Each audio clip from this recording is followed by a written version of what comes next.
নমস্কার বন্ধুরা, আমি Sanchita. Sanchita's essence recipes YouTube চ্যানেলে আপনাকে স্বাগত। একটা চায়ের সাথে টাও হয়ে যাবে বা ডালের সাথে একটা ভাজাও হয়ে যাবে, সেই সাথে একটা সুন্দর নিরামিষ তরকারি। চলুন আমরা তৈরি করব সয়া কোফতা কারি। এই সয়া কোফতা কারি ভীষণ সুস্বাদু আর বেশ স্বাস্থ্যকরও কিন্তু, আর তৈরি করা খুব সহজ। বাড়িতে যদি অনেক সময়তেই হয় আমাদের সবজি খেতে ভালো লাগছে না বা সবজি হয়তো কিছু নেই, তাহলে এই ধরনের একটা রেসিপি আপনি ট্রাই করতে পারেন। এটা খুবই ভালো, স্বাস্থ্যকর আর খুব তাড়াতাড়ি তৈরি হয়ে যায়। আমাদের খুব বেশি কিছু ইনগ্রেডিয়েন্টসও লাগবে না, আমাদের বাড়িতে যা কিছু থাকে তাই দিয়েই আমরা অনায়াসে তৈরি করতে পারবো এই ধরনের সুন্দর একটা রেসিপি। সাথে একটু ডাল থাকলে আর কিছু লাগবে না। এবার দেখুন আমি আপনাকে সুন্দরভাবে কেটে দেখাচ্ছি কতটা সফট আর কতটা ক্রিস্পি। চলুন আমরা তৈরি করি আমাদের সয়া কোফতা কারি। সয়াবিনটা আমি এখানে সেদ্ধ করে নিয়েছি। কতটা পরিমাণ তৈরি করবেন সেটা সম্পূর্ণ আপনার উপর। এবার ভালো করে জলটা একদম চিপে তারপরে এটাকে গ্রাইন্ড করুন। একটু দারদারা করে আমরা এটাকে বেটে নিয়েছি। এবারে নুন, হলুদ, এই দেখুন এই রকম, হাতে না জল লাগবে না, পুরো চেপে নিতে হবে। আর চিনি আর এটা জিরের গুঁড়ো, সব কিছুকে একসাথে ভালো করে আমরা এর সাথে বাইন্ডিংয়ের জন্য ব্যবহার করব চালের গুঁড়ো। তো এই চালের গুঁড়োর সাথে আমরা ভালো করে বাইন্ড করব। এটা ততক্ষণ চালের গুঁড়োটা খুব একটা বেশি মেশাবেন না, আবার কমও মেশাবেন না, যেন ভালো করে সব কিছু মিশিয়ে বেশ মুঠি পাকানো যায় সেই ব্যবস্থাটা কিন্তু করতে হবে। না হলে তেলের মধ্যে দিলে ছেড়ে যাবে, টুকরো হয়ে যাবে। এটা খুব সহজেই বাইন্ড হয়ে যায়। আর আমি এখানে অন্য কোনো কিছু না দিয়ে চালের গুঁড়ো দিয়েছি।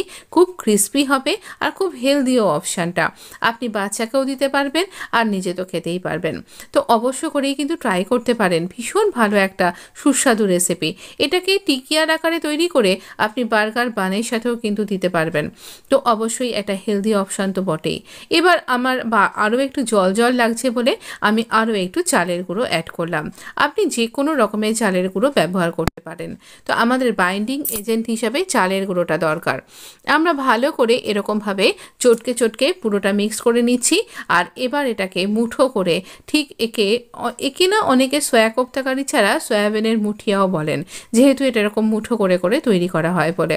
তো এইভাবে আমরা এটাকে এইরকম মুঠো করে এই মুঠিয়ার আকার করে আমরা এইভাবে তৈরি করব। এইরকম করে বলগুলোকে গড়ে নিন। নেবার পর আমরা এখানে ভাজবো।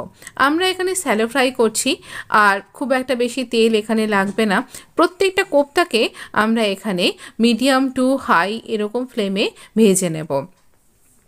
এখানে ভাজবার মতন বিশেষ একটা কিছু ব্যাপার নেই, উপরে একটা ভালো করকরে কোটিং হয়ে যাবে এই রকমভাবেই ভাজবো। সয়াবিনটা আমাদের রান্না করেই রাখা রয়েছে, সেদ্ধ করা আছে, আর এমন কিছু ইনগ্রেডিয়েন্টস আমি এখানে দিইনি যেটাকে ভাজতে হবে বা যেটা কাঁচা। তো এইরকমভাবে বাইরে একটা ভালো কোটিং পড়ে গেলেই আমাদের কিন্তু তৈরি হয়ে যাবে।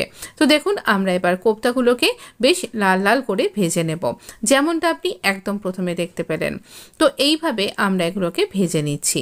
এখানে আমি যখন মিশিয়েছিলাম তখন যে জিরের গুঁড়ো দিয়েছি সেখানে কিন্তু আমি একটুখানি আমার ভাজা মশলা ব্যবহার করেছি। একটু ধনে, জিরে আর একটু লঙ্কা, শুকনো লঙ্কাকে একসাথে ভেজে নিয়ে তারপর সেটাকে ওর মধ্যে মিশিয়েছি। এতে করে কি হবে, আপনি যখন স্ন্যাক্স হিসাবে এটাকে খাবেন বা চায়ের সাথে বা আপনি যখন ডালের সাথে পকোড়া হিসাবে খাবেন তখন খেতে অনেক বেশি টেস্টি হবে। এবার তুলে নেবার পরে ধনে, জিরে, একটু হিং, যেহেতু নিরামিষ রান্না, আর তেজপাতা দিয়ে আমি এখানে দিচ্ছি এটা বাটা মশলা, টমেটো, আদা আর লঙ্কা, কাঁচা লঙ্কা, এইভাবে এক পেস্টটা দিয়ে দিলাম। আর দিচ্ছি ধনে, জিরে আর জিরের গুঁড়ো, আর নুন, হলুদ তো রয়েছে, একটু চিনি দিতে ভুলবেন না যেহেতু নিরামিষ রান্না। তবে আপনি যদি মিষ্টি খেতে পছন্দ নাও করেন তাহলেও 2-4 দানা দেবেনই। একটু রঙের জন্য আর ট্যাঙ্গি টেস্ট আনার জন্য গ্রেভিতে আমি দিলাম টমেটো সস। তো এবার ভালো করে সব কিছুকে আমরা মিশিয়ে নেব। এবার দিয়ে দিচ্ছি সম্পূর্ণ অপশনাল বয়েলড আলু। আমরা বাঙালিরা সমস্ত কিছুতেই একটু আলু খেতে বিশেষ ভালোবাসি, তাই জন্য এইভাবে আলুটা দিলাম। এবার ঝোলটা যেই ফুটে উঠবে তখনই দিয়ে দেবো সয়া কোফতা কারি। যেমন ধোঁকার ডালাতেও ধোঁকাকে বিশ্বাস করতে নেই, তো সয়া কোফতা কারিতেও কিন্তু একে বিশ্বাস করতে নেই। গরম মশলা দিয়ে দিলাম। এবার যদি বেশি গ্রেভি রাখতে চান জলটা বেশি করে দিন, কারণ কোফতায় অনেকটা জল টেনে নেবে। এবারে কিন্তু আমরা সার্ভ করছি।